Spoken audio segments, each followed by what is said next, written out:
할렐루야, 오늘도 좋은 날입니다. 호세아 3장 4절에서 5절까지 말씀 묵상입니다. 오늘은 거룩한 삶은 선택이 아니다 라는 제목으로 말씀을 나누도록 하겠습니다. 오늘 본문은 호세아 선지자가 갑을 치르고 노예 상태에 있던 아내 고멜을 집으로 데리고 왔습니다. 그런 후에 그녀에게 당부하는 말이 기록되어 있습니다. 우선 고멜의 상태를 잠시 생각해 보도록 하겠습니다. 고멜은 처음에는 마음껏 세상을 즐기고 자기의 정욕을 채우기 위해 애인을 따라갔습니다. 그러나 그녀는 결국 비참한 신세가 되어 버림받고 인신매매를 당해 노예가 됩니다. 여기에서 우리는 사단의 간교한 전략을 봐야 합니다. 내가 잠깐의 쾌락을 위해 처음에는 죄를 짓지만 나중에는 그 죄가 나를 어느 순간 올가매어 노예로 삼아버린다는 것입니다. 그래서 어느 한순간 내가 잘못된 길로 들어섰구나. 이제 벗어나야지 라고 말하지만 그때는 이미 벗어나지 못하게 됩니다.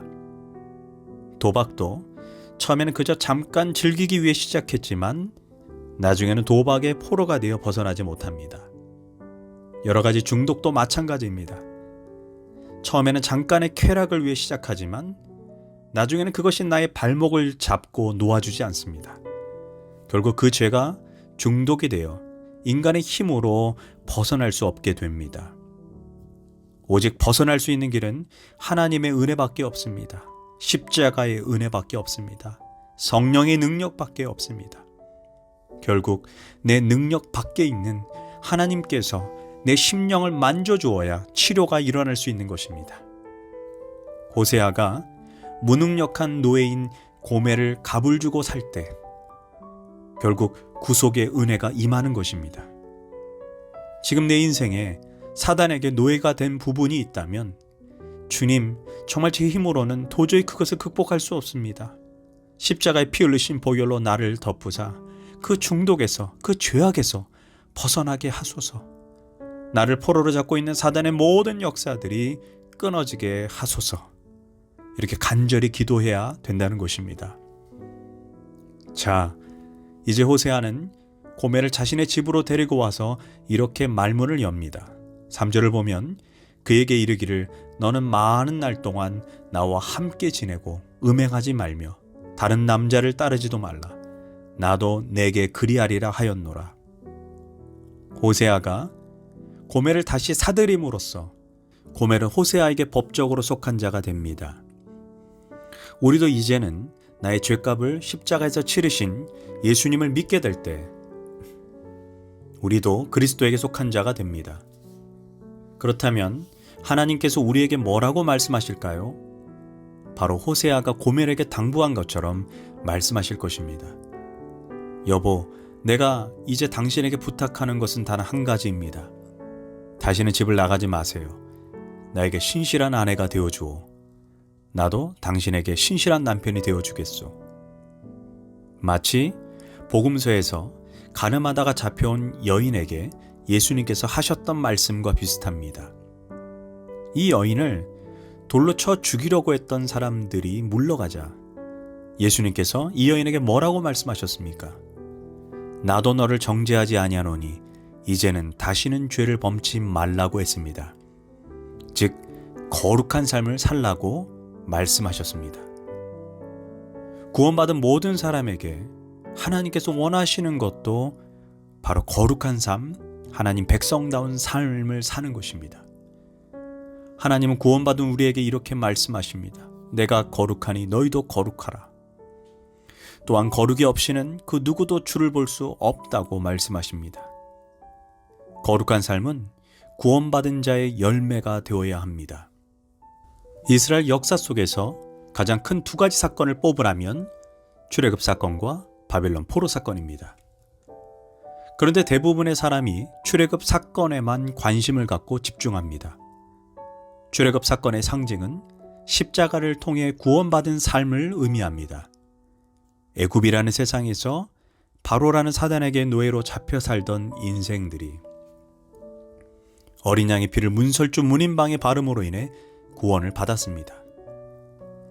어린 양의 피는 예수 그리스도의 십자가 사건을 예표합니다. 그런데 출애굽한 이스라엘 백성들이 하나님 백성답게 살지 않고 우상을 숭배하고 죄악된 삶을 살자 그 꺼낸 백성을 바벨론에 넘기시는 하나님이십니다. 호세아서를 읽으면서 우리가 하나님에 대한 별명을 하나 기억해야 합니다. 무시무시한 하나님, 심판하시는 하나님이시라는 것입니다. 하나님의 백성들이 거룩한 삶을 살지 않을 때 하나님은 바벨론을 몽둥이로 사용하여 가차없이 때리고 심판하셨습니다. 우리가 잠시 빌립보서 2장으로 가보면 믿음으로 구원을 받지만 구원받은 자들의 거룩한 삶이 얼마나 중요한지를 말씀해주고 있습니다. 빌립보서 2장 5절에서 11절은 이렇게 말합니다. 너희 안에 이 마음을 품으라. 곧 그리스도 예수의 마음이니 그는 근본 하나님의 본체시나 하나님과 동등됨을 취할 것으로 여기지 아니하시고 오히려 자기를 비어 종의 형체를 가지사 사람들과 같이 되셨고 사람의 모양으로 나타나사 자기를 낮추시고 죽기까지 복종하셨으니 곧 십자가에 죽으심이라.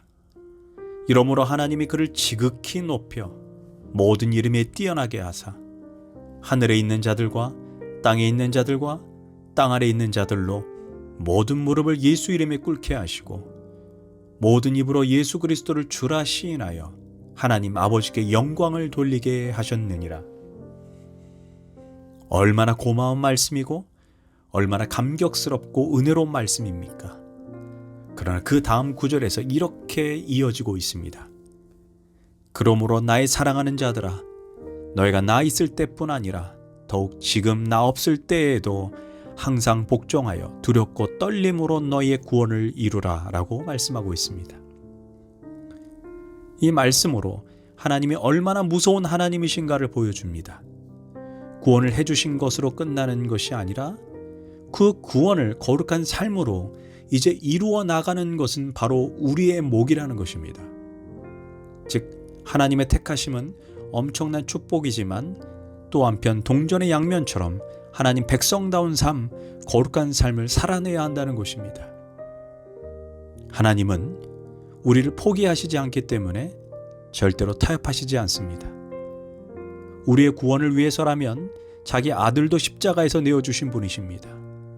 그러므로 하나님은 우리와 대강 타협해서 넘어가시는 분이 아닙니다.